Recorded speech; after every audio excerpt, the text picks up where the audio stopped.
दोनों तस्वीरों में दिख रहा शख्स एक ही है।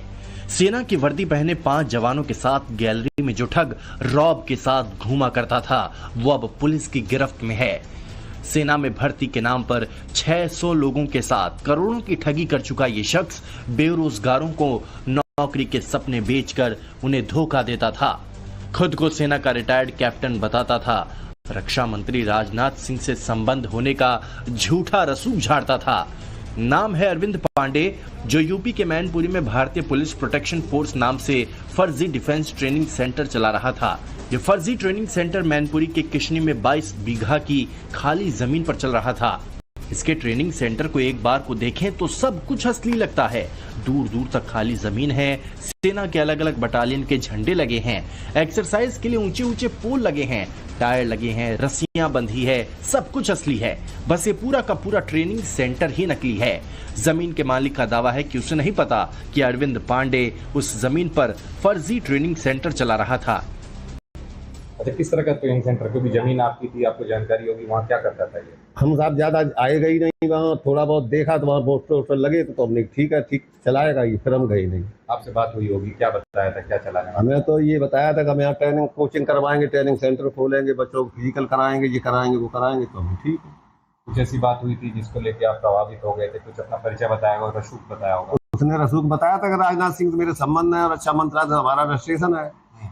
तो हमें बहुत ज्यादा पढ़े लिखे नहीं, तो हमें ज्यादा जानकारी। सेना भर्ती के लिए प्रशिक्षण केंद्र की आड़ में देश भर के युवाओं से करोड़ों रुपए की ठगी करने वाले ठग अरविंद पांडे की पत्नी को भी पुलिस ने उसके साथ गिरफ्तार किया है। आर्मी से रिलेटेड जो चीजें थी, एक तो एक स्वयं वर्दी पहनता था, आई कार्ड रखता था, एक गन को, नकली गन को दिखाता था, लेकिन उसका उद्देश्य ये था कि आप कैसे हैंडल करते हैं, कैसे चलाते हैं, उसको प्रशिक्षण देने के पर्पज से कराता था। बाकी बैटन वगैरह होते थे, आर्मी से रिलेटेड जितने भी यूनिफॉर्म का पार्ट होते थे, लेकिन उनका ये उद्देश्य ये रहता था कि आपको फैमिलियर करना कि किस तरह प्रशिक्षण मिलता है और आर्मी के या फिर पुलिस के या फिर किसी और जितने भी सुरक्षा एजेंसी में जो लगे हुए हैं, आपके जो प्राइवेट सेक्टर में सुरक्षा एजेंसी लगी, उनके भी ये है कि आपको ये प्रशिक्षित करना था ताकि कहीं ना कहीं व्यक्ति जॉब में आ जाए।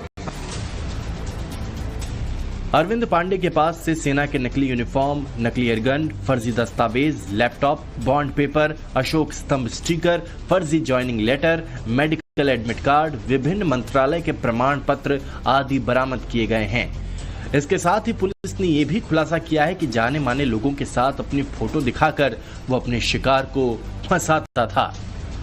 यहां तक कि वो एडिटेड फोटो के जरिए भी अपने शिकार को अपना रसूख दिखाता था। उसने यूपी के DGP law and order Prashant Kumar के साथ भी अपनी फोटो एडिट की थी। आरोपी के पास से पुलिस ने विभिन्न मंत्रालय के प्रमाण पत्र भी बरामद किए हैं। आरोपी का ठगी का साम्राज्य इतना बड़ा था कि वो सिर्फ यूपी नहीं बल्कि तेलंगाना, हरियाणा, राजस्थान, उत्तराखंड और उड़ीसा में भी फर्जी सेंटर चलाया करता था। उत्तराखंड के आनंद सिंह भी अरविंद पांडे की इस ठगी का शिकार होते होते बचे। फर्जी सेंटर में जब वो 1.5 लाख की फीस जमा करने पहुंचे, तब उन्हें पता चला कि ट्रेनिंग सेंटर के मालिक को गिरफ्तार कर लिया गया है। उन्होंने बुलाया था यहाँ आके, मेरे को पता चला कि इनकी न्यूज आ रखी है कि ये फ्रॉड है करके। उन्होंने बुलाया था 2250 का मेरा रजिस्ट्रेशन करवाया। रजिस्ट्रेशन करवाने के बाद फिर मेरे को यहाँ बुलाया, 1,18,000 फिर जमा करने थे यहाँ पे आके, क्योंकि उससे पहले हो गया कांड, तो मेरे को पता चला। पुलिस की जांच में सामने आया है कि आरोपी अरविंद पांडे ने 4 साल में 600 लोगों को ठगी का शिकार बनाकर उनसे 18 करोड़ से ज्यादा की रकम लूटी है।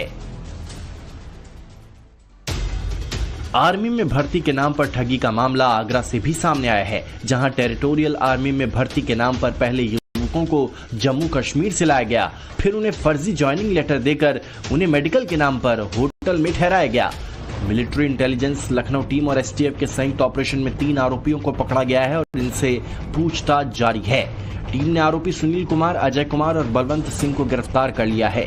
पूछताछ में पीड़ितों ने बताया कि टीए में भर्ती के नाम पर उनसे 7 लाख रुपए की मांग की गई थी, जिसके एडवांस पेमेंट के रूप में कुछ पीड़ितों ने लाखों रुपए आरोपियों को दिए थे। गिरफ्तार आरोपियों के पास से कुछ फर्जी दस्तावेज बरामद हुए हैं। सेना में भर्ती के नाम पर जिस तरह की धांधली पूरे देश में चल रही है, मैनपुरी और आगरा की घटनाएं इसके मात्र कुछ उदाहरण भर हैं। देश भर में बहुत बड़े स्केल पर ठग इस तरह की ठगी को अंजाम दे रहे हैं। इसकी पूरी पड़ताल करने टाइम्स नाउ नवभारत की टीम देश के 2 राज्यों में चल रहे डिफेंस ट्रेनिंग सेंटर की इन्वेस्टिगेशन करने पहुंची। सबसे पहले हमारी टीम राजस्थान के जयपुर में महाराणा प्रताप डिफेंस एकेडमी पहुंची, जहां आर्मी भर्ती की तैयारी कराई जाती है। ट्रेनिंग सेंटर का दावा है कि उन्होंने सभी सर्टिफिकेशन और रजिस्ट्रेशन करवाए हैं और डिफेंस एकेडमी सभी लीगल फॉर्मेलिटीज को पूरा करती है। हालांकि जब हमने पड़ताल आगे बढ़ाई तो पता चला कि एकेडमी के पास में ही स्थित सरकारी जमीन पर मौजूद मैदान में फिजिकल ट्रेनिंग करवाती है, जबकि नियम यह है कि बेसिक इंफ्रास्ट्रक्चर एकेडमी परिसर में ही मौजूद होना चाहिए।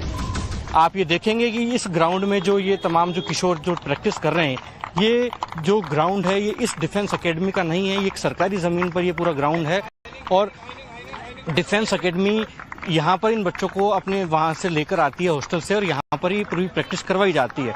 हालांकि सैकड़ों की तादाद में जब छात्र और किशोर यहाँ पर आते हैं तो डिफेंस एकेडमियों को भी माकूल व्यवस्था करनी चाहिए, पूरा इंफ्रास्ट्रक्चर देना चाहिए कि एकेडमी के भीतर ही पूरी प्रैक्टिस करवाई जाए, ट्रेनिंग दी जाए। हालांकि दावा इस डिफेंस एकेडमी के द्वारा ये किया जा रहा है कि इनके पास पूरी लीगल परमिशंस हैं, पूरी सर्टिफिकेशंस हैं और इसी के आधार पर इनको यहाँ पर तैयारी करवाई जा रही है। क्या की भर्ती की तैयारी कर रहे हो? आर्मी अग्निवीर की। आर्मी और नेवी की। हाँ। कितना समय हो गया? अभी 6 महीने हुए। 6 महीने हुए। क्या क्या ट्रेनिंग होती है यहाँ पर, क्या क्या ग्रूमिंग होती है, क्या क्या पढ़ाई करवाई जाती है? सुबह क्लास चलती है, फिर सुबह फिजिकल होता है, सुबह पहले तो फिर क्लास लगती है, फिर बाद में वापस दोपहर में खाने मिलते हैं, फिर वापस फिजिकल होता है। सिलेक्शन हो जाएगा? यस, हो जाएगा। और अगर नहीं हो पाया किसी कारण से तो? वो किस्मत है। कोचिंग ने गारंटी नहीं ली? कोचिंग ने तो गारंटी ली है। गारंटी ली है, हो जाएगा? हाँ, हो जाएगा। गारंटी लिए फीस के भी आपके लिए या फिर अगर नहीं हो पाया तो और भी कोई कारण है, और भी कोई तरीका है जिससे करवा देंगे सिलेक्शन? नहीं, कोई नहीं पढ़ाई, मेहनत करो। जयपुर के बाद हमारी टीम चंडीगढ़ में चल रहे इसी तरह के ट्रेनिंग सेंटर में इन्वेस्टिगेशन करने पहुंची। चंडीगढ़ के ऑलिव ग्रीन इंस्टीट्यूट के नाम से ये एकेडमी चलाई जा रही है, जिसका संचालन सेना से रिटायर्ड कर्नल अशोकन और रिटायर्ड कर्नल राजेंद्र सिंह करते हैं। ये एकेडमी छात्रों को एनडीए और एसएसबी की ट्रेनिंग कराती है। हमारे साथी ने जब वहां पढ़ने वाले छात्रों से बात की तो छात्रों ने बताया कि उनकी परीक्षा की तैयारी के साथ साथ आउटडोर फिजिकल ट्रेनिंग भी कराई जाती है। हालांकि उनसे नौकरी का कोई वायदा नहीं किया गया है। किस चीज़ की ट्रेनिंग करते हैं? हम एनडीए की ट्रेनिंग कर रहे हैं। अभी यहाँ पर एसएसबी की 14 दिन का कोर्स है। तो फिजिकल ट्रेनिंग भी कराई जाती है? हाँ, सब कराते हैं। कहाँ कराते हैं? हाँ, जीटीओ ग्राउंड में होती है ट्रेनिंग। अभी हमारी जीटीओ वाली हुई नहीं है, अभी आए हम 3 दिन हुए। तो क्या जॉब की भी गारंटी है? जॉब की गारंटी मतलब ट्रेनिंग के बाद? हाँ, नहीं, ट्रेनिंग होती है, फिर एग्जाम का होता है ना ट्रेनिंग, तो एग्जाम में तो हमें खुद मेहनत करनी पड़ती है। लेकिन ये कुछ कहा गया कि जॉब दिलवाने में मदद करेगा? जॉब ऐसा तो कुछ नहीं। देश भर में इस तरह की ठगी के मामले कई गुना बढ़ रहे हैं। ऐसे में सावधानी, सतर्कता और सही जानकारी ही इस तरह की ठगी से आपको बचा सकती है। सोशल मीडिया पर आने वाले जॉब के विज्ञापन पर आंख मूंद कर भरोसा न करें। किसी भी अनरजिस्टर्ड एजेंट के झांसे में न आए। कंपनी, एजेंसी या एकेडमी के विश्वसनीयता की जांच करें। ऑफर लेटर या कागजों में कंपनी, एजेंसी या एकेडमी का पता, फोन नंबर और ईमेल आईडी की जांच करें। अगर आप इस तरह की ठगी का शिकार होते हैं तो सरकार के मदद पोर्टल पर जाकर तुरंत शिकायत दर्ज कराएं। देश में कई ऐसी डिफेंस एकेडमी हैं जो सेना में भर्ती के लिए बहुत अच्छा काम कर रही हैं, लेकिन नौकरी दिलाने की आड़ में कई ऐसे ठग हैं जो मजबूर लोगों का फायदा भी उठाते हैं। ऐसे में जागरूकता ही इस तरह की घटनाओं से बचा सकती है। जयपुर से लखवीर शेखावत और चंडीगढ़ से मनोज कुमार के साथ bureau report, times now Navbharat. UP के कासगंज में बच्चों के विवाद को लेकर